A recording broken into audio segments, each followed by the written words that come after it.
I need to say something that might piss off the manifestation crowd. Vision boards don't work. Not the way people use them anyway. Cutting out pictures of Lamborghinis and beach houses, staring at them every morning, waiting for the universe to deliver. I've seen people do this for years. Same board, same dreams, same stuck life. And I used to wonder, if visualization is so powerful, why are most people who practice it still broke, still lost, still waiting? Then I studied how Zen masters actually use the mind, and everything made sense. Here's what I believe most people get completely wrong. Western visualization is fantasy.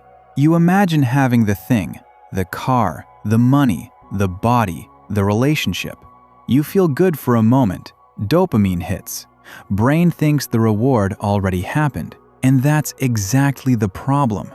Your brain doesn't distinguish clearly between vivid imagination and reality. When you visualize the end result with enough emotion, your mind checks the box. Goal achieved. Motivation drops. You've tricked yourself into satisfaction without doing anything. I've noticed this pattern so many times. The people who visualize success the most are often the ones taking the least action. They're high on the fantasy, addicted to imagining. Why would you grind in reality when your mind already lives in the mansion? Zen masters approach visualization completely differently. They don't imagine outcomes, they visualize process. There's a practice called mental rehearsal, but not of results, of movements, of actions, of the specific steps required. A Zen archer doesn't visualize the arrow hitting the target. He visualizes his breath, his fingers releasing, the stance, the micro movements of his body. The target takes care of itself. Think about it. What actually creates results? The actions, not the dreams about what actions might create. I've started applying this myself. Let me tell you what shifted. Instead of imagining some vague future success, I visualize tomorrow, specifically, the first task. How I'll feel resistance, how I'll sit down anyway, the keystrokes, the discomfort, the pushing through. When tomorrow actually comes, something strange happens. My brain recognizes the pattern. It's already rehearsed this. The resistance feels familiar, not threatening. The action feels inevitable, not optional. I'm not motivated by some distant dream. I'm prepared for the immediate reality.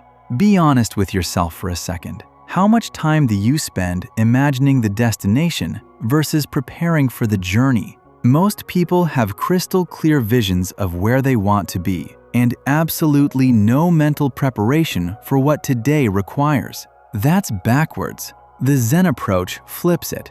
Blurry destination, razor-sharp focus on the next step. Because here's what I've realized. The destination changes anyway. It always does. You think you want one thing, you get there, you want something else. But the ability to execute today, that transfers to everything. Try this tomorrow. Before you start work, close your eyes. Don't imagine success. Imagine the work itself, the difficulty, the boredom, the moments you'll want to quit. See yourself pushing through anyway. Visualize the process, not the prize. That's not sexy. Nobody makes vision boards of themselves grinding through discomfort. But that's exactly why it works. Zen masters weren't dreamers. They were practitioners. Maybe it's time you became one too.